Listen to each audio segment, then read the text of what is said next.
sampaikan baru kita Ustaz Syekh Jalaluddin, bagaimana tuan-tuan dan puan-puan sekalian jemaah yang dirahmati Allah sekalian. Alhamdulillah, sekali lagi kita bersyukur kepada Allah Subhanahu wa taala dengan izin dan rahmatnya dapat kita diberi kesehatan yang baik, diberi kelapangan, lebih-lebih lagi dan diberi tunjuk untuk semangat itu suami pada Alhamdulillah, dan tadi kita telah pun diberikan suara maghrib secara jemaah. Kemudian sama lagi kawan pada untuk tahu nasihat yang akan disampaikan oleh pengguru kita Ustaz Syekh Jalaluddin. Pada malam ini akan memulai syarahan beliau yang diambil daripada Al-Tiham. Jadi sesamalah dengan apa yang akan disampaikan, semoga dengan ilmu yang kami dengar nanti akan memberi manfaat dan keberkatan kepada kita. Yang itu saya serahkan masjid pada Ustaz Syekh Jalaluddin untuk memimpin. Assalamualaikum warahmatullahi wabarakatuh. Waalaikumsalam warahmatullahi wabarakatuh. Kita ni hadiahkan pahala bacaan surah Al-Fatihah, minta dihadiahkan kepada roh baginda Nabi sallallahu alaihi wasallam dan sekalian para masyayikh, khasnya kepada pengarang kitab Al-Fatihah. A'udzubillahi minasyaitonirrajim. Bismillahirrahmanirrahim. Alhamdulillahirabbil alamin arrahmanir rahim maliki yaumiddin. Iyyaka na'budu wa iyyaka nasta'in ihdinas siratal mustaqim. صراط الذين أنعمت عليهم غير المغضوب عليهم ولا الضالين آمين. الحمد لله نحمده ونستعينه ونستغفره ونؤمن به ونتوكل عليه ونعوذ بالله من شرور أنفسنا ومن سيئات أعمالنا. من يهده الله فلا مضل له ومن يضلله فلا هادي له. ونشهد أن لا إله إلا الله وحده لا شريك له ونشهد أن سيدنا وحبيبنا وشفيعنا محمدا عبده ورسوله صلى الله تعالى عليه وعلى آله وأصحابه وبارك وسلم تسليما كثيرا كثيرا. أما بعد، فإن أصدق الحديث كتاب الله تعالى وخير الهدي هدي محمد صلى الله عليه وسلم وشر الأمور محدثاتها وكل محدثة بدعة وكل بدعة ضلالة وكل ضلالة في النار. سبحانك لا علم لنا إلا ما علمتنا إنك أنت العليم الحكيم. ولا حول ولا قوة إلا بالله العلي العظيم. رب اشرح لي صدري ويسر لي أمري واحلل عقدة من لساني يفقه قولي. قال المؤلف رحمه الله تعالى ونفعنا بعلومه آمين. Telah berkata pengarang kitab Al-Hikam bagi Syekh Ibnu Athaillah Al-Iskandari rahimahullah, yang mana kita sambung kalam hikmah beliau pada kitab beliau ini pada muka surat yang ke-69 untuk hikmah yang ke-26. Ya. Kalau bagi yang memiliki kitab Jawi itu pada muka surat 20. Ya. Kalau yang kitab Syarah Hikam yang inilah, ya. Di mana Syekh mengatakan qala al-muallif qala min alamatin nujhi fi nihayati ar-ruju'u ila Allah Ta'ala fil bidayati. Min alamatin nujhi. Min artinya dari, ya, daripada alamat, yakni tanda-tanda An-nujhi artinya kejayaan. Najah. Ya. Yang mana kebahagiaan atau kejayaan ataupun matlamat kesudahan yang berjaya. Fin nihayat, pada penghujungan atau pada kesudahan. Antara tanda-tanda kejayaan seseorang pada penghujungannya, nihayat artinya kesudahan ataupun penghujungan, ialah ar-ruju'u ila Allah Ta'ala fil bidayati, ialah dengan sentiasa rujuk, kembali kepada Allah Subhanahu Wa Ta'ala. Itu kita berserah kembali kepada Allah Subhanahu Wa Ta'ala, bertawakal kepada Allah Subhanahu Wa Ta'ala pada awal-awal permulaan kita menuju kepadanya. Jadi daripada hikmah ini, Syekh menerangkan tentang hal keadaan seseorang salik itu, ada baginya permulaan dan ada baginya kesudahan. Bagi setiap salik, bagi setiap murid yang sedang menuju kepada hadrat Allah Subhanahu Wa Ta'ala, menuju kepada ma'rifat Allah Subhanahu Wa Ta'ala, ada baginya permulaan dan ada baginya kesudahan. Kesudahan seseorang itu ditentukan oleh permulaannya. Jadi untuk mencapai kejayaan pada kesudahan, pada penghabisan, pada penghujungan, maka perlu betul sahih pada permulaannya.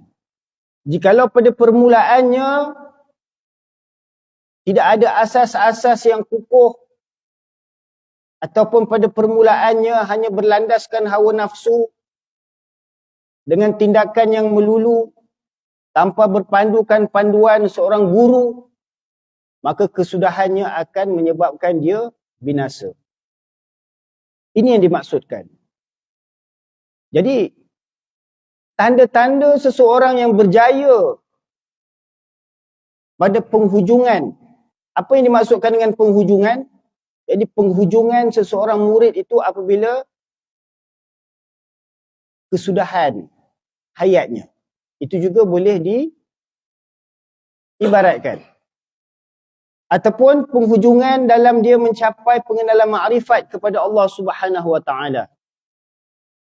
Jadi dalam tempoh seseorang itu, sebelum dia menjadi guru, dia kena jadi murid dulu. Ya. Sebelum seseorang tu boleh menjadi doktor, dia kena belajar dulu. Ini sebelum seseorang itu boleh mencapai hasil daripada apa yang dipelajarinya, ya, dia perlu menempuh suatu tempoh masa untuk dia mendapatkan pengetahuan.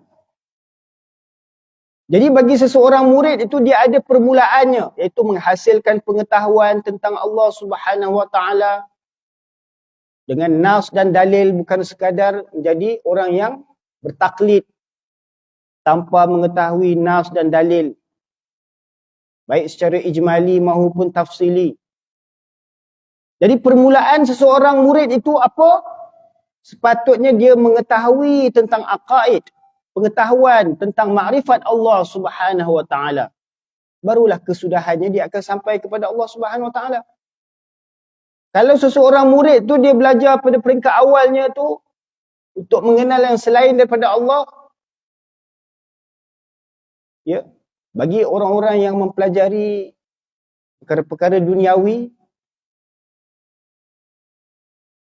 pembelajaran mereka daripada permulaan lagi bukan untuk mengenal Allah Subhanahu Wa Ta'ala, tetapi sebaliknya untuk mengenal hakikat benda yang dipelajarinya tu. Ya. Kalau yang belajar tentang geografi tu, dia kena tahu pula hal-hal tanah muka bumi ni. Ya, iklim-iklim, cuaca, ya, dan sebagainya, semuanya yang selain daripada Allah. Begitulah juga kalau ilmu hisab, ilmu matematik, ya, mana dia kena kenal nombor dulu, 1, ya, kena kenal dulu nombor kosong, ya, lepas tu baru tahu 1, 2, 3, 4, 5, 6, 7, 8, 9, 10, bagaimana hasil tambah, hasil campur, ya, hasil tolak, hasil bahagi, hasil darab dan sebagainya. Semuanya ini adalah yang selain daripada Allah Subhanahu Wa Taala. Jadi penghujungannya dia tidak akan sampai kepada Allah Subhanahu Wa Taala. Jenuh kira dia tak akan jumpa penghujungannya satu balik Allah Subhanahu Wa Taala. Ya. Jadi yang dimaksudkan di sini adalah bagi salik-salik ataupun para murid yang sedang menuju, yang mempunyai iradah, keinginan untuk menuju kepada Allah Subhanahu Wa Taala, menuju kepada ma'rifat Allah, menuju kepada fana' fillah dan baqa' billah. Jadi menempuh perjalanan orang-orang yang terdahulu daripada kalangan para anbiya, minan nabiyyin was-siddiqin wasyuhada'i was-salihin. Jadi orang-orang yang terdahulu dalam mencapai pengenalan makrifat kepada Allah Subhanahu Wa Taala sehingga mereka berjaya mendapat keredaan dan pengiktirafan daripada Allah Subhanahu Wa Taala. Jadi kejayaan mereka di penghujungan itu ditentukan oleh apa tindakan mereka di permulaan. Maka Syekh mengatakan min alamatin nujhi fin nihayati, daripada tanda-tanda, antara tanda-tanda seseorang itu akan mendapat kejayaan pada penghujungannya ialah bagi seseorang murid itu hendaklah sentiasa rujuk kepada Allah Subhanahu Wa Taala dalam segala urusan penghidupannya. Baik dalam soal memperolehi ilmu, baik dalam soal memperolehi rezeki, baik dalam memperolehi segala apa jua yang dikehendakinya dalam kehidupan dunia ini, maupun untuk kehidupan akhiratnya, hanya berserah kepada ilahi hadrat Allah Subhanahu Wa Taala. Sentiasa rujuk kepada Allah Ta'ala dalam soal penghidupannya, baik dalam soal ukhrawinya, bagaimana untuk mencapai makrifat, pengenalan, pemahaman dalam agama Allah Subhanahu Wa Ta'ala. Sentiasa dirujuk, berdoa, bermunajat, ya, dengan menyempurnakan amal ibadat, bertawakal, berserah kembali kepada Allah. Jikalau ini adalah ahwal seorang murid itu pada permulaannya, maka insya-Allah Ta'ala pada penghujungannya dia akan mencapai kejayaan. Apa kejayaan yang dimaksudkan? Iaitu kejayaan mencapai keredaan Allah Subhanahu Wa Ta'ala menerusi pelaksanaan amalan ibadah yang sempurna menuruti sunnah baginda Rasulullah sallallahu alaihi wasallam. Jadi Syekh menyatakan min alamatin nujhi fil nihayati ar-ruju'u ila Allah Ta'ala fil bidayati.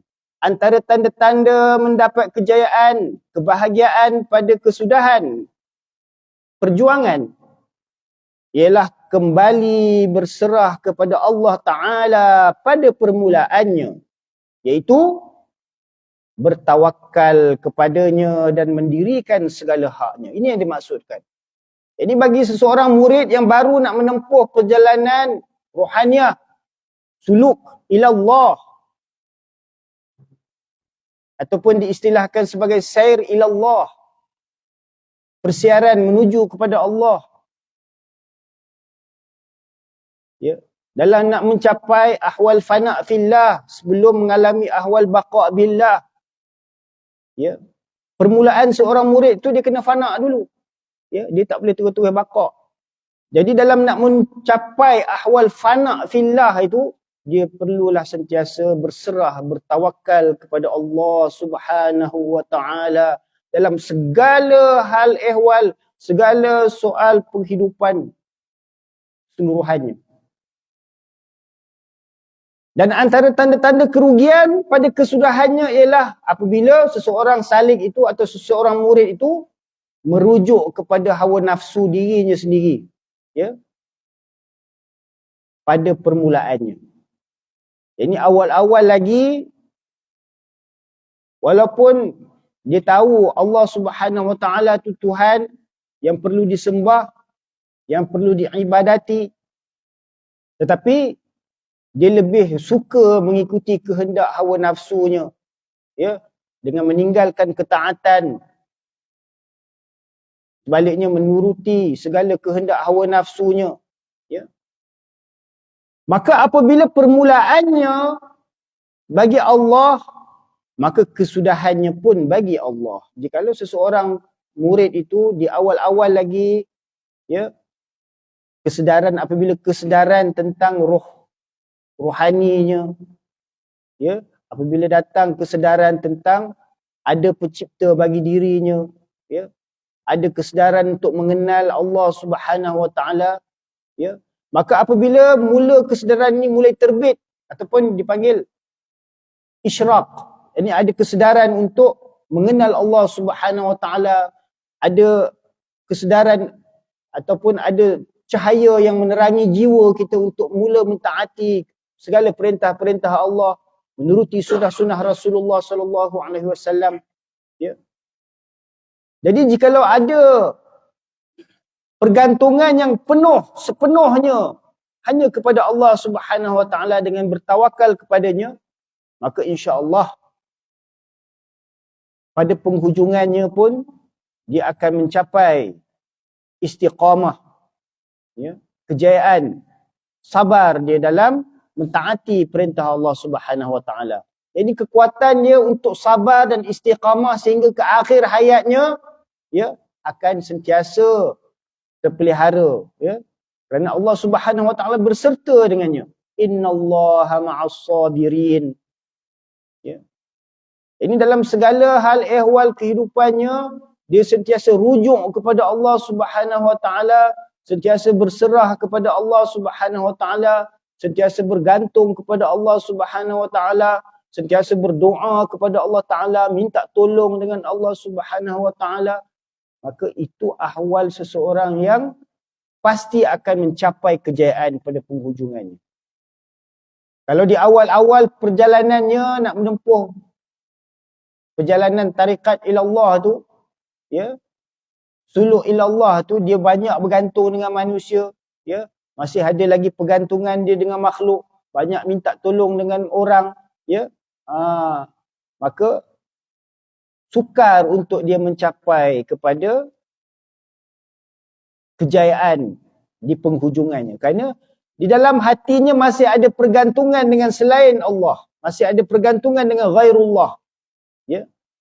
Maka sukar untuk dia mencapai kejayaan pada nihayahnya.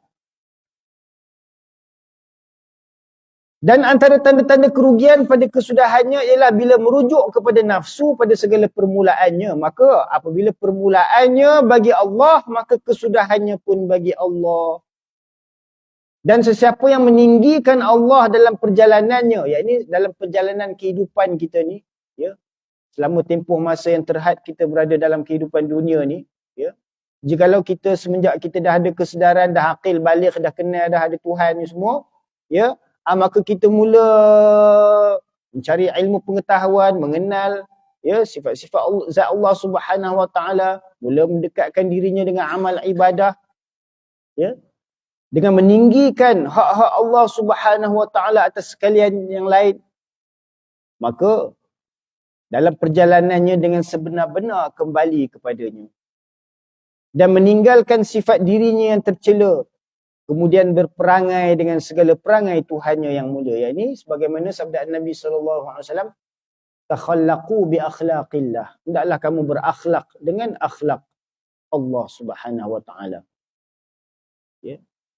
Jadi seseorang yang pada awalnya ada hubungan dengan Allah Subhanahu Wa Taala, memperbaiki hubungannya dengan Allah Subhanahu Wa Taala, memperbetulkan hubungannya dengan Allah Subhanahu Wa Taala, ya, memperbaiki hubungannya dengan Allah Subhanahu Wa Taala sehingga terhasil ihsan dalam amal ibadahnya, maka insya-Allah pada penghujungannya dia akan mencapai, ya, kejayaan.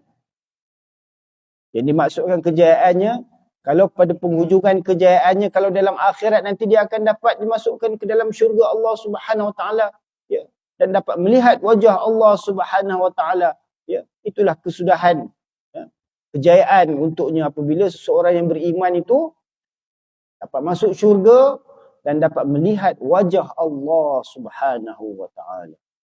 Ya.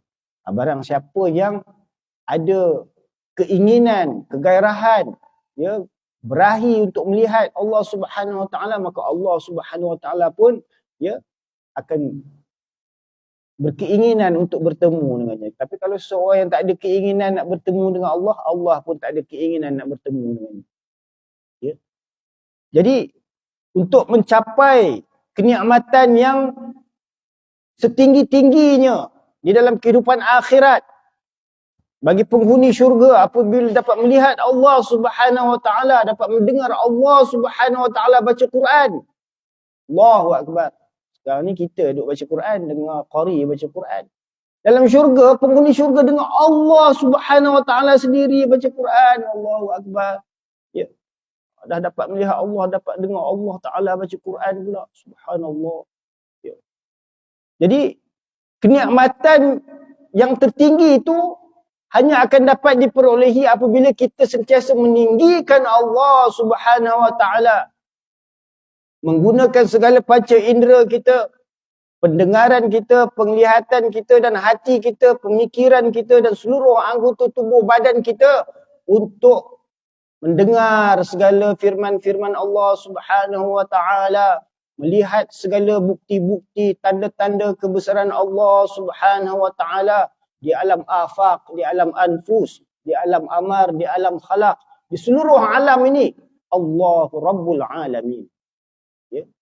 Bagaimana kekuasaan Allah Subhanahu Wa Taala, sentiasa kita berserah kepadanya, bertawakal kepadanya dalam segala urusan kehidupan kita, insya-Allah di alam akhirat kita akan sampai ke hadrat Allah Subhanahu Wa Taala.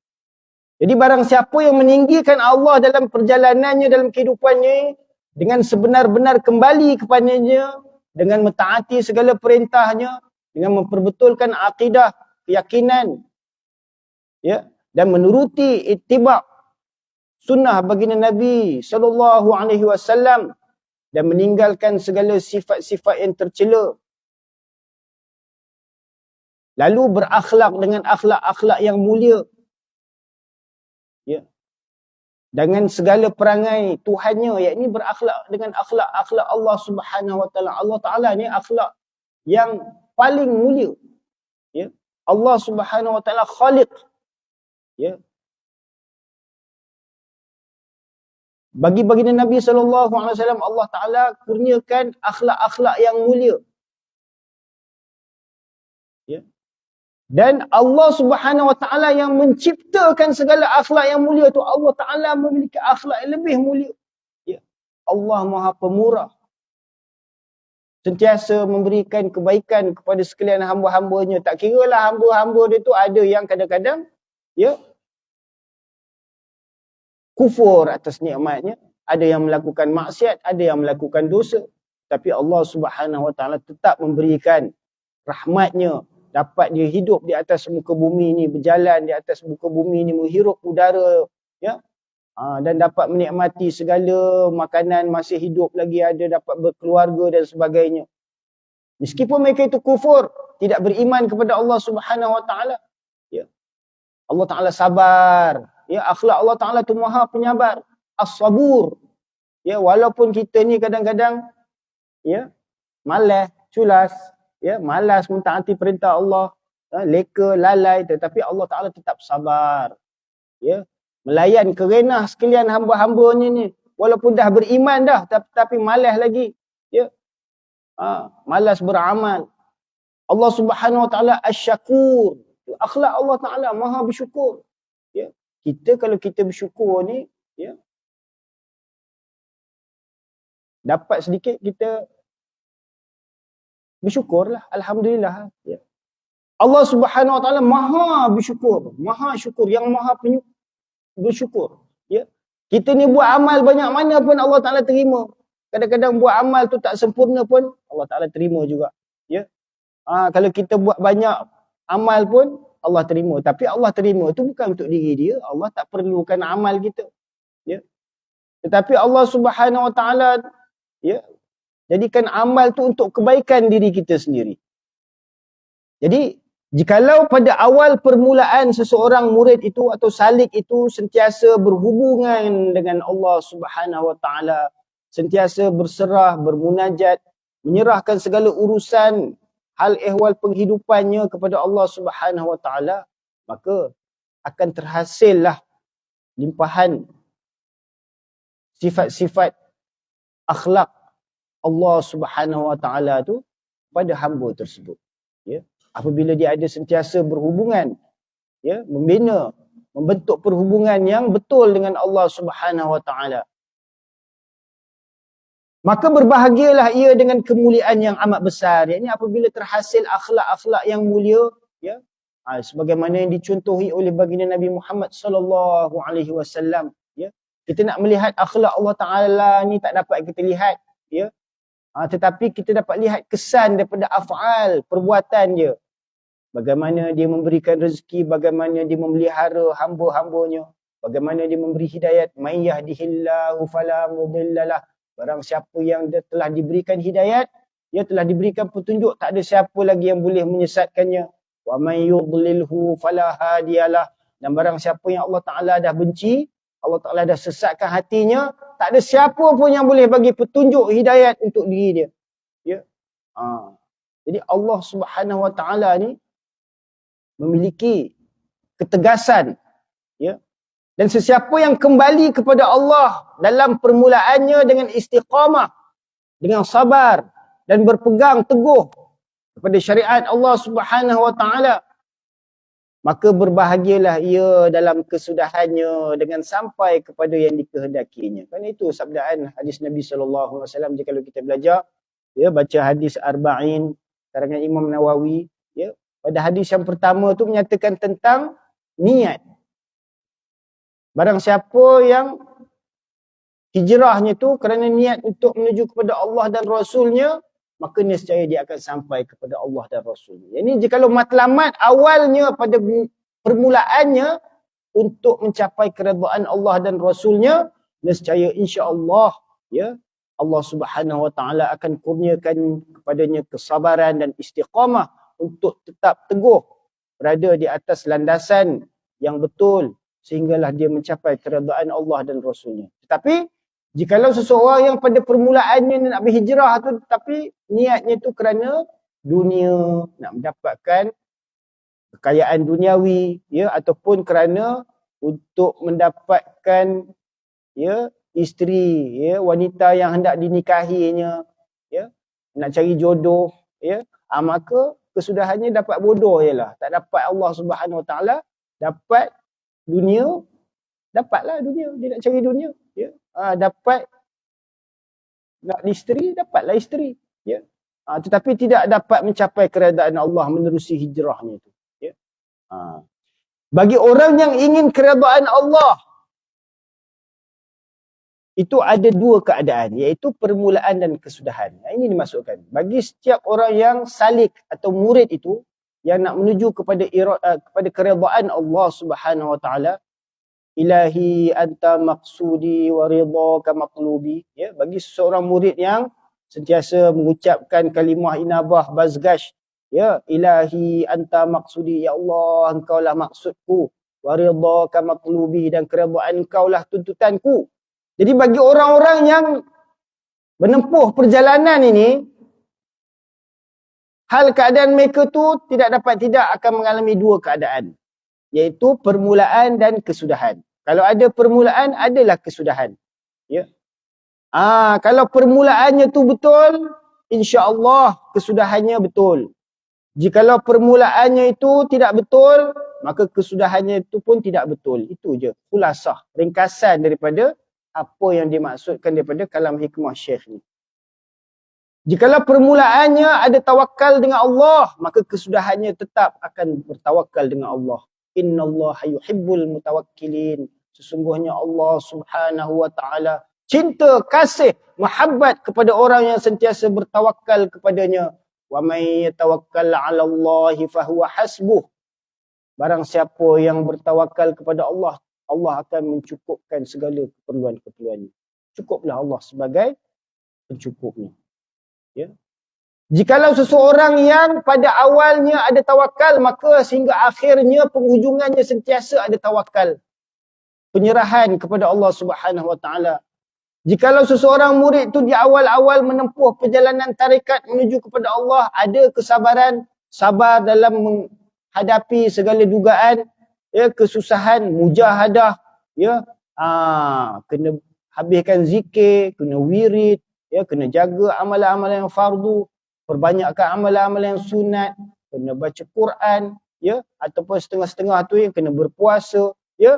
Jikalau permulaannya itu sabar dia dalam menanggung segala perintah-perintah Allah Subhanahu Wa Taala dan sunnah-sunnah baginda Rasulullah Sallallahu Alaihi Wasallam, maka insya-Allah dia akan terus tetap istiqamah pada penghujungannya atas jalan Allah, ya. Maka permulaannya itu adalah keadaan perjalanannya. Yang dimaksudkan bidayah itu adalah bagaimana dia mendapatkan ilmu pengetahuan, ya, mencari guru yang betul, belajar dekat sekolah madrasah yang betul. Kadang-kadang kita hari ni silap hantar anak-anak kita, ya, hantar anak-anak sekolah madrasah tapi dia belajar ilmu yang tidak selari dengan akidah Ahlus Sunnah wal Jamaah. Maksudnya apa? Maksudnya yang membawa fahaman-fahaman yang selain daripada Ahlus Sunnah wal Jamaah ini, fahaman yang selain daripada akidah Asy'ariyah dan Maturidiyah dan mazhab fiqh yang 4, ya. Maksudnya dia bawa satu ajaran yang selain daripada itu. Ada fahaman yang bertentangan dengan akidah Asy'ariyah Maturidiyah, ialah dalam bab akidah lah. Ya, sebab sekarang ni dah banyak menular, ya. Contohnya mereka bawa fahaman Ibnu Taimiyah, ya. Ya. Memang Syekh Ibnu Taimiyah ni seorang yang berilmu pengetahuan, tetapi kebanyakan pendapatnya tidak selari dengan ijma' Ahlus Sunnah wal Jamaah, ya. Kerana kita Ahlus Sunnah wal Jamaah, kita adalah menuruti Ahlul Haq. Yang dimaksudkan Ahlul Haq adalah Al-Asy'ariyah dan Al-Maturidiyah, yakni sekalian para imam pengikut-pengikut yang berpandukan kepada dua imam ni, Imam Abu Hasan Al-Asy'ari dan Abu Mansur Al-Maturidi, ya. Jadi jikalau pada permulaannya tu kita hantar anak kita belajar pada madrasah yang betul, belajar akidah yang betul, maka insya-Allah penghujungannya akan mencapai, ya, matlamat yang betul. Tetapi kalau pada awal permulaannya salah belajar dengan fahaman-fahaman, contohnya sebut pun, ya, sebutlah. Sekarang ni mereka gelarkan mereka tu salafi, ya. Mereka ni gelarkan diri mereka tu salafi, seolah-olah mereka tu mengikut fahaman orang-orang yang terdahulu, ya. Sedangkan salafi ni orang terdahulu mana ada orang sekarang. Orang sekarang ni semua khalafi, ya. Kita adalah khalaf, kita adalah pengikut ulama-ulama khalaf, ya. Ulama salaf ni zaman sahabat, tabi'in, tabi'in, mereka ni golongan salaf. Mana dalam lingkungan antara daripada 100 ke 300 hijrah. Itu lapisan salaf, orang terdahulu. Yang boleh guna nama salafi mereka lah. Yang kebelakangan ini selepas 400 tahun hijrah tu, semuanya adalah khalaf. Khalaf ni maksudnya bukannya khilaf. Kadang-kadang kita ingat khalaf ni khilaf. Bukan. Ya, khalaf ni maksudnya khalifah kepada salaf. Ya. Bukan dia khilaf dengan salaf. Ya. Jadi di kalangan orang ulama-ulama salaf, orang terdahulu salaf ni, mereka ni antaranya akidah mereka sentiasa menyerahkan segala fahaman-fahaman yang mutasyabihat tu, serah pemahamannya kepada Allah Subhanahu Wa Taala. Manakala golongan ulama khalaf ni yang mentakwilkan sebab ayat-ayat yang mutasyabihat itu, ya, untuk memudahkan pemahaman, ya. Jadi dalam akidah pun perlu kita betul pada mazhab ikutan kita. Kalau kita salah ikut, maknanya salah pi, ya. Macam hari ni dia pakai nama salafi. Sebenarnya salah pi. Sebab mereka menggunakan fahaman yang terkeluar daripada ijma' Ahlus Sunnah wal Jamaah, ya. Kalau nama lain sekarang ni yang baru masyhur ni dia panggil nama Wahabi lah, ya. Sebab apa? Wahabi ni nama yang baru muncul dalam 100 tahun lepas je. Selepas Perang Dunia Pertama, Perang Dunia Kedua, kerajaan Saudi Arabia ni diwujudkan, maka di situlah munculnya fahaman Wahabiyah ni.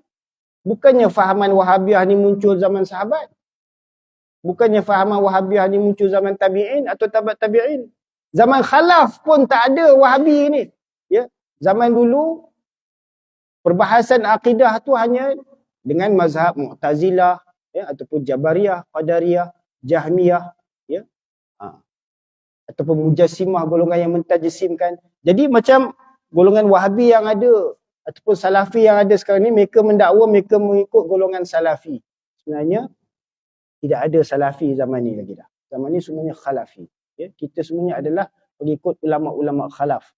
Ya, yang mana kita menggunakan pendekatan dalam memahami ayat-ayat mutasyabihat tu dengan fahaman tahfidz dan takwil. Maknanya kalau kita tak mau mentakwil, kita tahfidz, serahkan pemahaman tu, pengertian maknanya itu, murad apa yang dikehendaki daripada ayat tu, serahkan kepada Allah Subhanahu Wa Taala. Kerana apa? Kerana di zaman sahabat juga ada dua golongan ini. Ini golongan yang menyerahkan pemahaman makna ayat mutasyabihat kepada Allah, serahkan pengertian makna tu, serah pada Allah, ya. Wallahu a'lam bimuradihi. Jadi mereka serahkan makna tu macam alif lam mim, apa makna dia? Serah pada Allah, tak tahu. Summa stawa 'alal 'arsy. Ar-Rahmanu 'alal 'arsy istawa. Jadi pengertian makna tu mereka serah pada Allah, ya. Manakala golongan ulama-ulama yang datang sesudah zaman tabi'in ni, khalaf ni, mereka menggunakan pendekatan takwil. Kenapa? Di zaman sahabat pun ada yang menggunakan pendekatan takwil, iaitu sebagaimana Sayyidina Ibnu Abbas radhiyallahu anhuma, Rasulullah sallallahu alaihi wasallam pernah mendoakan untuk Hadrat Abdullah bin Abbas ni, ya Allah, kau ajarkanlah dia ilmu kitab dan ajarkanlah dia ilmu takwil. Maknanya ilmu takwil tu digunakan di zaman sahabat, ya, bagi menerangkan pengertian makna-makna, ya, yang mutasyabihat ataupun, ya, yang sukar difahami dengan pemahaman akal kita. Jadi perlu kita mempelajari akidah daripada awal permulaan kita nak mengenal Allah Ta'ala tu menurut aliran yang betul. Ya, kalau kita ahlu sunnah wal jamaah, kita nak belajar akidah, mengenal sifat-sifat yang wajib bagi hadrat zat Allah Subhanahu Wa Ta'ala, berpadukan dengan akidah al-Asy'ariyah, iaitu kita belajar sifat 20. Ya, mengenal dengan dalil-dalil yang tafsili, ya, dengan huraian-huraian supaya dapat kita nak berhujah dengan orang-orang yang tidak mahu beriman dengan wujudnya Allah Subhanahu Wa Ta'ala. Kenapa? Fahaman pengaruh tidak percaya kepada wujudnya Tuhan ataupun golongan ateis ni, ya, mereka ni dah semakin banyak sebenarnya yang tak nak percaya kepada Tuhan, ya. Kita jangan ingat agama Islam dia tersebar meluas, tapi fahaman yang tak nak percaya pada Tuhan ni pun dah makin banyak, ya.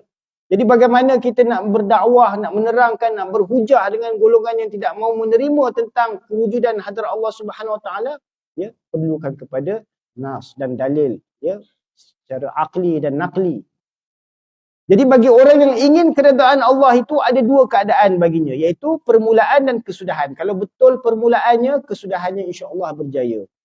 Kalau salah permulaannya, ya, salah bimbingan pada awalnya, maka kesudahannya pun akan membawa kepada binasa. Maka permulaannya itu adalah keadaan perjalanannya, dan kesudahannya itu adalah keadaan sampainya, ya. Maka sesiapa yang sah permulaannya, maka sahlah dengan perkembaliannya kepada Allah Ta'ala. Jikalau kita bawa amal-amal yang soleh, yang sahih, maka insya-Allah kita akan kembali kepada Allah Subhanahu Wa Ta'ala dalam keadaan yang selamat sejahtera, ya. Maka sahlah dengan perkembaliannya kepada Allah Ta'ala serta berserah dan meminta pertolongan kepadanya. Maka berbahagialah ia pada kesudahannya dan sampailah ia kepada Allah Ta'ala. Kenapa? Jikalau di awal-awal perjalanan menempuhnya kita kepada hadrat Tuhan itu, kita sentiasa bermunajat, ya, berdoa, sentiasa berbisik-bisik, mengadu hal keadaan kita kepada Allah Subhanahu Wa Ta'ala, ya, itulah yang membina perhubungan kita dengan Allah Subhanahu Wa Ta'ala. Kenapa? Allah Subhanahu Wa Ta'ala berfirman, ujibu da'watad da'i iza da'an. Aku menjawab, ujibu da'watad da'i, aku menjawab segala permohonan orang-orang yang berdoa, iza da'an, ketika mana mereka berdoa kepadaku. Jadi Allah Subhanahu Wa Taala tu, ya, dia menjawab segala permohonan hamba-Nya tu untuk memberikan suatu rahmat, tawajuh, ya, untuk memberi dia sokongan supaya dia tetap kekal istiqamah, sabar sehinggalah kepada mencapai matlamat penghujungannya, iaitu keredaan Allah Subhanahu Wa Taala. Jadi barang siapa yang pada permulaannya bercahaya, maka penghujungannya pun akan mencapailah kejayaan cahaya itu. Ya. Itu yang dimaksudkan oleh Syekh, bercahaya permulaan, bercahaya kesudahan. Ini berkaitan antara dua kalam hikmah ni. Man asyraqat bidayatuhu asyraqat nihayatuhu. Yang dimaksudkan dengan asyraq ataupun isyraq, ya, ada satu falsafah di dalam perjalanan tarikat tasawuf, ya, iaitu isyraqiyat, iaitu suatu hal keadaan di mana seseorang murid tu mencapai suatu pencahayaan, dia mencapai satu macam terang, benderang daripada kegelapan. Ya, sebelum tu seseorang tu di dalam kejahilan, kegelapan, zulmat, tanpa makrifat, pengenalan kepada hadrat zat, maupun kepada sifat-sifat hadrat zat, ya, apatah lagi dengan af'al Allah Subhanahu Wa Taala. Tapi apabila datang satu ahwal isyraq, ya, menerangi segala kegelapan fikirannya dan hatinya, sehingga dia nampak apa yang menjadi kebenaran yang hakiki. Dia dapat membezakan apa yang hak dan yang batil. Ya. Dia tahu siapa yang perlu dirujuknya, iaitu Allah Subhanahu Wa Taala. Ini dia tahu tempat pergantungannya yang sebenar adalah Allah Subhanahu Wa Taala. Jikalau ini adalah ahwal permulaan seseorang murid, man asyraqat bidayatuhu asyraqat nihayatuhu, nescaya pada penghujungannya juga dia akan mencapai pencahayaan, ya. Jadi maksudnya sesiapa yang terang cahaya permulaannya dengan bersandar kepada Allah, bertawakal kepada Allah dan mendirikan segala hak-hak kehambaannya kepada Allah Subhanahu Wa Taala, nescaya dia akan tetap dikurniakan istiqamah, teranglah cahaya kesudahannya, ya, dengan sampai kepada Allah Taala dan sentiasa berbakti kepadanya. Ini istiqamah itu, ya, dia akan dapat tetap dengan hal keadaan tersebut sehinggalah ke akhir hayatnya kembali kepada Allah Subhanahu Wa Taala. Ingatlah, sesiapa yang mengalami kebinasaan, yakni ahwal fana pada jalan Allah, maka Allah yang menggantikannya. Ini barang siapa yang memfanakan, menafikan segala kewujudan, rasa kewujudan dirinya, fana dia fillah, hilang rasa wujud dirinya, maka Allah lah akan menjadi pengganti baginya. Dan sesiapa yang terang cahaya permulaannya dengan melazimkan tariqat ilahiyah, ini dengan berjalan menuju kepada Allah Subhanahu Wa Taala dengan melakukan amal-amal ibadah atas perjalanan tarikat, iaitu memelihara yang fardu, ya, dengan meningkatkan yang sunat, nafilah, sehingga Allah Ta'ala menjadi cinta muhabbat, maka teranglah cahaya kesudahannya dengan terbuka hakikat. Dan sesiapa yang terang cahaya permulaannya dengan tinggi himmahnya, yakni kesungguhannya, bersungguh-sungguh daripada awal perjalanannya, ya, dan sentiasa meninggikan Allah Subhanahu Wa Taala daripada sekalian makhluk-makhluk yang lain. Ini lebih mengutamakan kepentingan hak Allah Subhanahu Wa Taala, maka teranglah cahaya kesudahannya dengan terbuka dan jelas kelihatan. Ini Allah Ta'ala akan singkapkan hijab, terbuka pandangan musyahadah, mukasyafah, kerana permulaan itu adalah jalan bagi kesudahan. Ini yang dinisbahkan kepada Hadrat Shah Bahuddin Naqsyaband apabila beliau mengatakan bahawa tariqatuna indirajun nihayah fil bidayah. Jadi tarikat kami, jalan kami adalah mencapai penghujungan pada permulaan. Ini apabila permulaan seseorang itu bergantung penuh, bertawakal penuh, berserah penuh kepada Allah Subhanahu Wa Taala, itulah hal keadaan akan terhasil baginya sehingga ke kesudahannya, sentiasa bergantung dengan Allah Taala. Maka teranglah cahaya kesudahannya dengan terbuka dan jelas kelihatan. Kerana permulaan itu jalan bagi kesudahan. Dan sesiapa yang permulaannya ada pada Allah, nescaya kepada Allah pula kesudahannya. Dan berkata setengah ahli tasawuf, permulaan itu ialah sibuk dengan Allah, dengan bermujahadah. Ini melakukan amal-amal ibadah yang fardu dan yang sunnah, ya, dan nafilah, ya, menekan hawa nafsu, melawan segala keinginan syahwat, ya, meninggalkan segala kelazatan-kelazatan duniawi.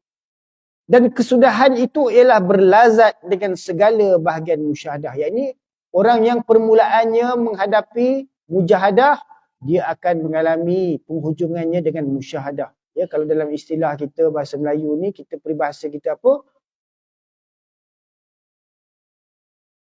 Bersusah-susah dahulu, ya, bersenang-senang kemudian, ya. Ataupun pantun dia apa?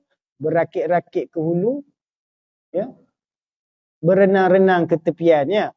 Bersusah sakit-sakit dahulu, bersenang-senang kemudian. Ini sebagaimana sesuai dengan firman Allah Subhanahu wa taala, ya, fa inna ma'al usri yusra, inna ma'al usri yusra. Ini kalau permulaan itu kita menghadapi kesukaran, kesulitan, kesusahan dalam nak mencapai keredaan Allah, dalam nak menghidupkan syariat Allah Subhanahu wa taala, ya, dalam nak menuju pada hadrat Allah Subhanahu wa taala, insya-Allah di akhirnya akan mengalami kelazatan dengan musyahadah dan ma'rifah. Dan jika engkau kehendaki, engkau katakan permulaan itu menyucikan diri dan menghilangkan tabiatnya. Ini daripada segala tabiat-tabiat yang mazmumah. Maka kesudahannya itu memiliki segala nur dan berolehi kesempurnaannya. Ini dengan sifat-sifat mahmudah. Kan itu dalam istilah tarekat ni dia ada permulaannya dengan takhalli. Kemudian dituruti dengan tahalli dan diakhiri dengan tajalli. Yakni permulaannya takhalli, mengosongkan segala ingatannya, segala fikirannya dengan daripada segala perkara yang selain daripada Allah. Ini ruang hatinya itu hanya dikosongkan untuk dipenuhkan dengan ingatan kepada Allah Subhanahu wa taala. Jadi peringkat memenuhkan ingatan tu, mengisi ingatan di dalam hati itu adalah tahalli. Ya. Sehingga kesannya itu akan terhasil kepada seseorang murid itu atau salik itu, ya, daripada perangainya atau tabiatnya yang buruk, maka akan berubah menuju kepada tabiat dan perangai yang terpuji. Dan jika engkau kehendaki, engkau katakan permulaan itu berpakaian dengan segala sifat terpuji dan kesudahan itu menjauhi daripada segala sifat yang keji. Itu juga boleh dikatakan, ya. Itu sebagaimana yang diistilahkan oleh ahli tasawuf dengan sifat-sifat mazmumah, ya. Takhalli itu membersihkan diri pribadi kita, hati dan fikiran kita daripada segala sifat-sifat mazmumah. Apa sifat-sifat mazmumah? Banyaklah sifat-sifat mazmumah, sifat-sifat yang tercela, sifat-sifat yang keji, bangga, bongkak, ujub, sombong, angkuh, tinggi diri, ya, cinta dunia, takut mati, ya. Itu semua antara sifat-sifat yang keji. Yang perlu kita gantikan, yang perlu kita buang sifat tu dan gantikan dengan sifat-sifat yang terpuji, iaitu sifat-sifat mahmudah, ya. Antaranya syukur, sabar, taubat, inabat, rujuk, tawakal, ya. Sabar, taslim, redha. Itu semua antara sifat-sifat yang terpuji, ya. Taqwa. Jadi mengosongkan hati dan diri ini daripada segala sifat-sifat yang keji itu perlu dengan sokongan dan bantuan Allah Subhanahu Wa Taala. Kita sendiri-sendiri nak buang sifat keji kita ni bukan senang. Nak buang sifat sombong, keakuan diri, bongkak, angkuh, ya. Bukan senang kalau tanpa bantuan daripada Allah Subhanahu Wa Taala. Dan itu perlu dalam nak mentazkiyahkan nafs, ya, dalam menuju perjalanan ahli tasawuf ni kita perlu banyak zikir, mengingati Allah, kerana hanya dengan bantuan sokongan daripada Allah barulah dapat kita kikis segala sifat-sifat yang mazmumah dan menghiasinya dengan sifat-sifat mahmudah.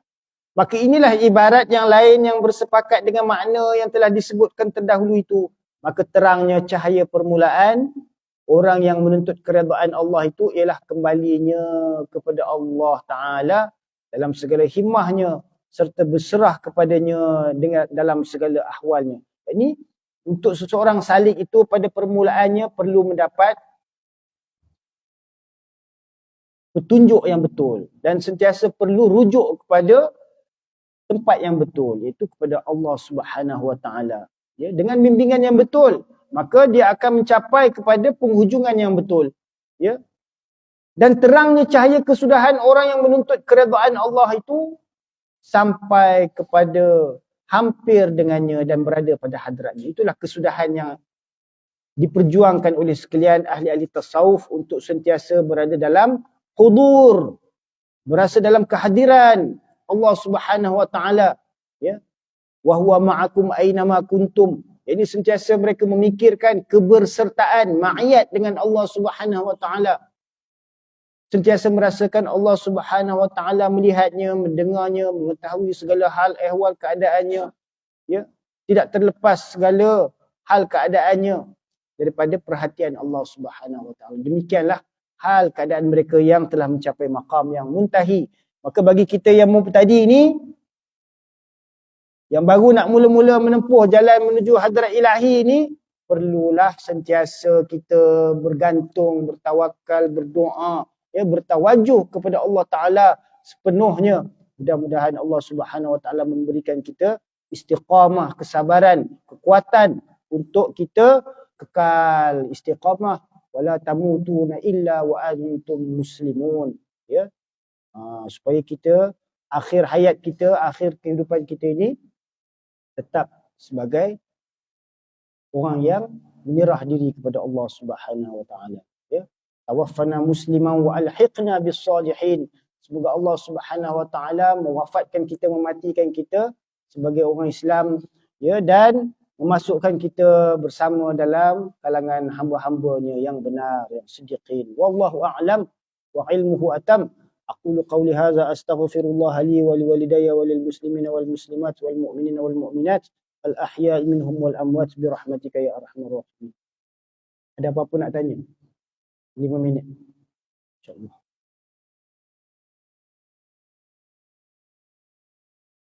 Ada bapak-bapak, tuan-tuan, ada yang mungkin ada muskil nak tanya ke apa-apa? Ada? Cikgu? Ada apa-apa nak tanya? Atau dah faham semua dah? Subhanallah, Masya Allah, Alhamdulillah. Saya doakan semoga Allah Ta'ala bagi faham. Saya tak mampu nak bagi faham, kefahaman tu daripada Allah Subhanahu Wa Ta'ala. Saya hanya mampu bercakap je. Ya? Baca apa yang ada dalam kitab je. Ya? Huraikan sikit-sikit. Semoga Allah Ta'ala bagi kita faham, dapat kita sentiasa berada dalam keredaan Allah Subhanahu Wa Ta'ala. Ya? Sentiasa kita dapat sentiasa bertawajuh kepada Allah Ta'ala dalam, ya, dalam melaksanakan amal ibadah ni supaya kita sentiasa sabar, istiqamah, insya-Allah. A'udzubillahi minasyaitonirrajim. Bismillahirrahmanirrahim. Alhamdulillahi rabbil alamin. Wassalatu wassalamu ala asyrafil anbiya'i wal mursalin wa ala alihi washabbihi ajma'in. Allahumma salli ala sayyidina Muhammad wa ala ali sayyidina Muhammad. Allahumma ighfir lana dhunubana wa liwalidayna warhamhuma kama rabbayana shighara. ولمشايخنا ولمعلمنا ولجميع المؤمنين والمؤمنات والمسلمين والمسلمات الأحياء منهم والأموات برحمتك يا أرحم الراحمين. اللهم انفعنا بما علمتنا وعلمنا ما ينفعنا وزدنا علما. ربنا زدنا علما، ربنا زدنا علما، ربنا زدنا علما. اللهم أحينا بحياة العلماء وأمتنا بموت الشهداء واحشرنا في زمرة الأولياء وأدخلنا الجنة مع الأنبياء عليهم الصلاة والسلام. ربنا آتنا في الدنيا حسنة وفي الآخرة حسنة وقنا عذاب النار. اللهم أحسن عاقبتنا في الأمور كلها وأجرنا من خزي الدنيا وعذاب الآخرة. وصلى الله على سيدنا محمد وعلى آله وصحبه أجمعين. سبحان الله وبحمده، سبحانك اللهم وبحمدك، نشهد أن لا إله إلا أنت، نستغفرك ونتوب إليك، نستغفرك ونتوب إليك، نستغفرك ونتوب إليك. سبحان ربك رب العزة عما يصفون وسلام على المرسلين والحمد لله رب العالمين.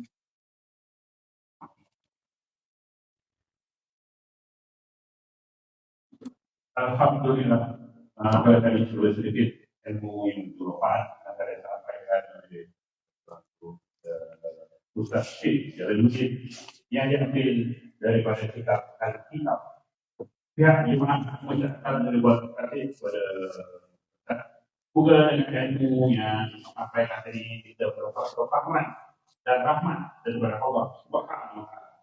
Jadi itu sudah ini. Assalamualaikum warahmatullahi wabarakatuh. Waalaikumsalam.